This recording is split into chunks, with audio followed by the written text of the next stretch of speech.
بسم الآب والابن والروح القدس الإله الواحد آمين.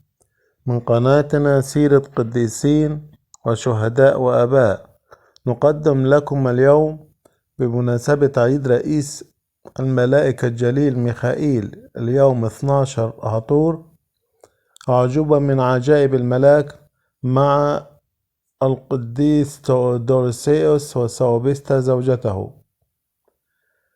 إنه كان إنسان محبا لله يدعى دوريسيس، وزوجته ثوبستا كان يصنعان تذكارات الملاك ميخائيل. قد ضاق بهم الحال في أحد السنين، ولم يكن لهما ما يعملان به العيد، ففكر في بيع ثيابهما لأجل هذا الأمر.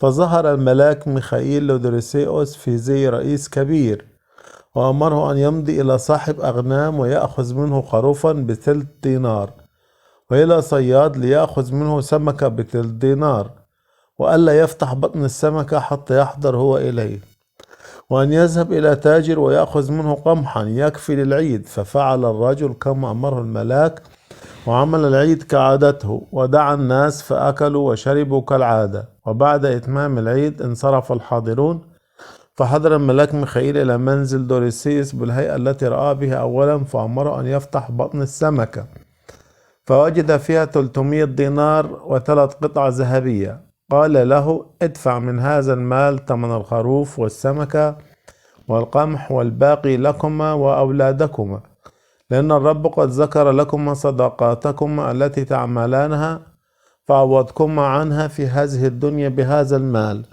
وفي الآخرة بالحياة الأبدية.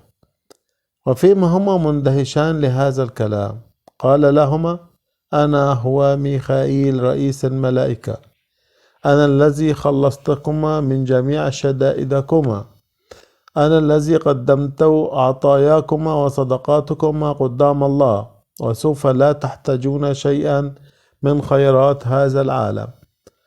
فسجد له ثم غاب عنهما صاعدا إلى السماء.